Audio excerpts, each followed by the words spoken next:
So the Pumpkin Plan is a wonderful book that the goal is for a mindset shift, and that most people think if they're trying to win a pumpkin competition, they want a prize pumpkin, a large pumpkin, they're gonna plant as many seeds as they can.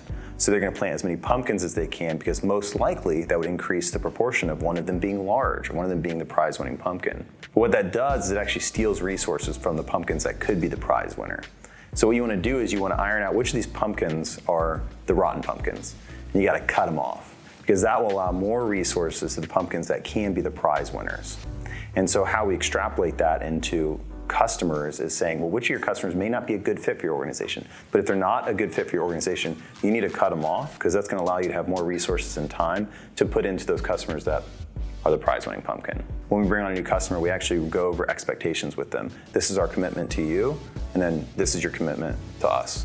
So those are the customers that they weren't fulfilling those commitments.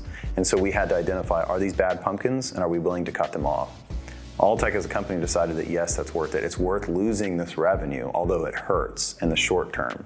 But now, every time we've made a move like that, it has helped us to improve as a business and provide better service to our good pumpkins, or our great customers.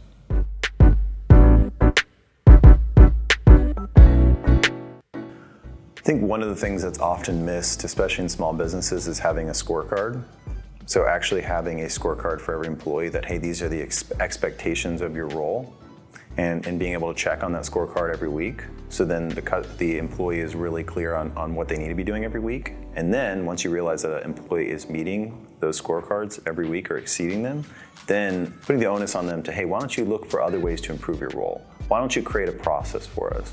Why don't you help, come to a leadership meeting and pitch a new process you want to have? So giving them not only autonomy to make decisions and changes, but then implementing those changes. There's no better way to get someone personally involved with the business than if they see changes that they're promoting be enacted in the business.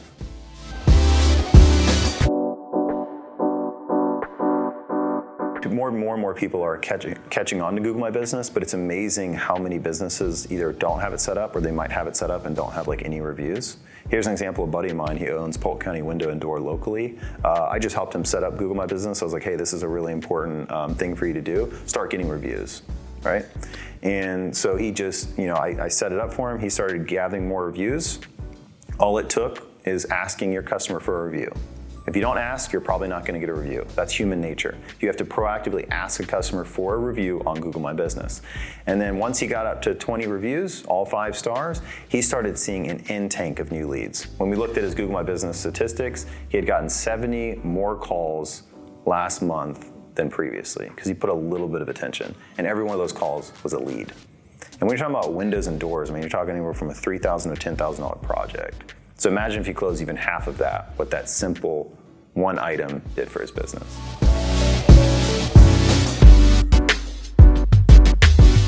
In the podcast, I talk about how unsuccessful I was the first year in marketing and sales, and I tried to do a ton of cold calling before I knew what I was talking about or doing. I think cold calling can be effective in an overall campaign. So if you're calling a customer, you need to know what the script is. You need to know what the overall marketing campaign is. You need to know what the company's unique selling proposition is. So I feel like nowadays, if you're calling someone and you're just like, hey, just trying to get to know your business, and you're just trying to sell them on something, you're not gonna get the time of day, you're gonna get a voicemail, no one's ever gonna call you back. But if you're calling to offer value, asking about their business and say, oh, well, we actually have a cybersecurity checklist, I'd love to send that to you, I'll follow up. It's a really good checklist, just send it to your IT team, they'll make sure everything's checked off. If not, make sure you implement those things, right? So you're providing free value. And it has to be sincere, right? You have to be like, look, I really do just want you to be more secure. Of course, I'd love to work with you, but if you don't call me back, I'm not gonna really be too worried about it. So I feel like if the goal in cold calling is just to set an appointment, nowadays that's kind of, falling at the wayside. But if you're calling to invite them to something, provide free value, or do data discovery, there's gonna be a lot more value in that. And so I'm doing a full campaign around co-managed. So I'm actually targeting the IT director, not the CEO or CFO or COO. I'm actually targeting the IT director. So I did a whole campaign where I'm sending them targeted emails with value. I'm sending them a direct mail campaign, I'm adding them on LinkedIn. So they're seeing me in a lot of different facets. And then the ones that are engaged with the marketing campaign, I send them a Game Boy, an actual physical Game Boy, with a really fun postcard that says, are you ready to level up your IT? Use cheat code Alltek Services to unlock any or all of the following services, and I list our services out, right? So it's like a really fun way, and it wasn't that expensive. So when they received that, right? They got this Game Boy. It was only like $5, but they received this on direct mail piece. I am clear to call them, for sure. So I can call them and say, hey, what was your high score on Super Mario? I've got their attention. I just sent them a Game Boy. They kind of owe me 5 minutes, right? So now you tie it into an overall campaign. They're willing to have a longer conversation with you because you're the guy that just sent them a Game Boy. Now, if you just send them, a postcard, or you don't send them anything, you try calling them, your success rate is going to be a lot lower. So shifting from traditional sales and cold calling to building the foundations of a marketing engine and adding cold calling to that engine is how we were able to scale the way we did.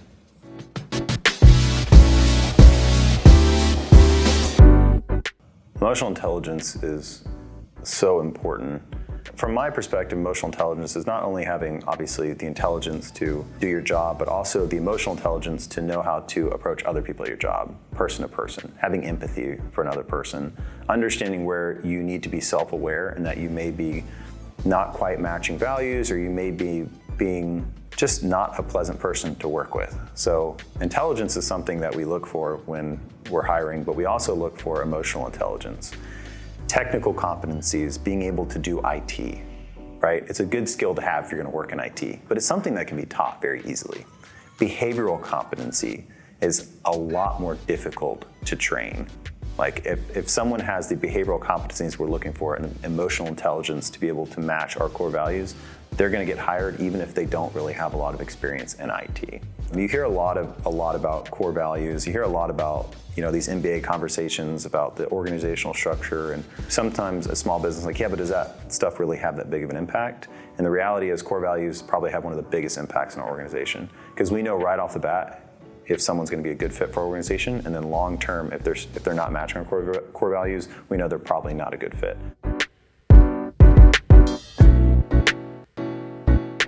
Every time you hear of someone wanting to start a business, they're like, okay, I need to get a logo and a Facebook page, right?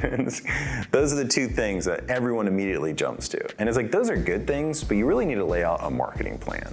And the first and really only thing when you start that needs to be on that marketing plan is, who is my target market?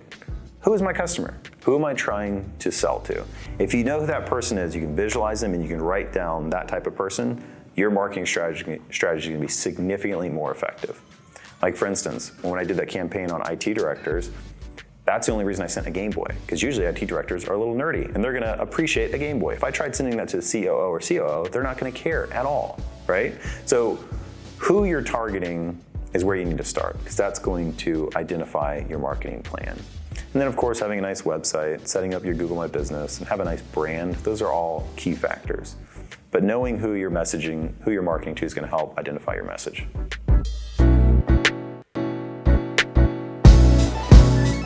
What would have sped up my process a lot is learning more. Like I would have watched more YouTube videos. Like YouTube is actually amazing at teaching marketing if you get the right people. 2, I would have learned from people that do it earlier, right? So a buddy of mine runs the marketing for a large company locally, and I'll go to breakfast with him and talk, right? And he has shed so much light on what I could be doing better because he's way ahead of me, right? So getting a marketing mentor or even a business mentor helps you to realize where were their challenges and how do you overcome them.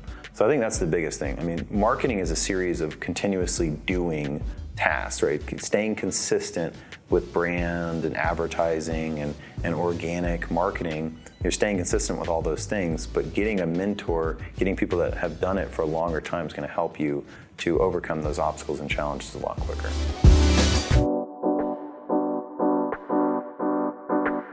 Failing is like any business owner or really anyone is going to say that every time they failed at something, they got life wisdom out of it. It's like, okay, I'll try not to do that again. And with marketing, there's going to be tons and tons of that. You're going to spend money, realize that campaign didn't work, and you need to find out why, right? So don't just say that failed. Say, well, why did it fail, and how do I apply that to my next campaign or my next idea?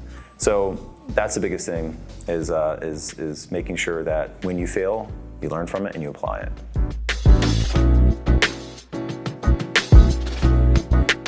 I started as an intern just because I kind of needed a job, and my father-in-law was like, well, hey, why don't you come post on social media at Alltek? So there was no real expectations. It was just like a, kind of just start doing this for us, and I had a lot of fun doing it.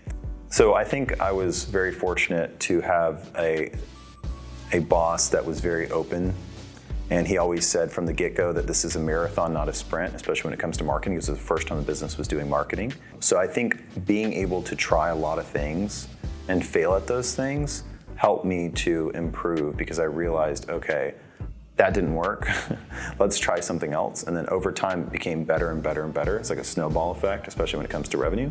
Having that ability to fail and improve was the biggest factor.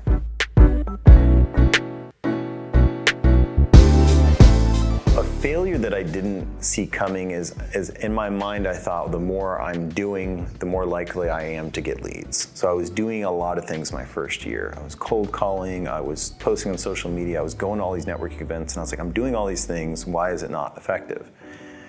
And the reality is I didn't know what I was communicating yet. I hadn't identified what our unique selling proposition was. I wasn't identifying who our target market was. I was just going out there and I started talking. I was like, well, if I talk enough and if I post enough, people are gonna care. And that's the opposite way. So year 2, once I started realizing, okay, you have to put together who you're trying to market to and what they care about. Identifying that communication. So the failure was trying to start before you're ready.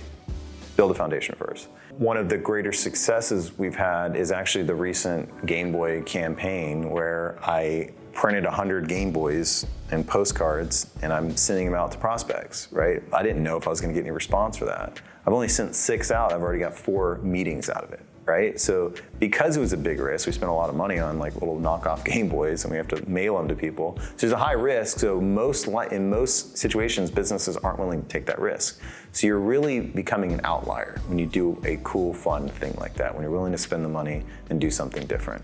So that was a nice success, because my boss was like, how much should we spend on those? I was like, let's just see if it works. And so far, it seemed to work.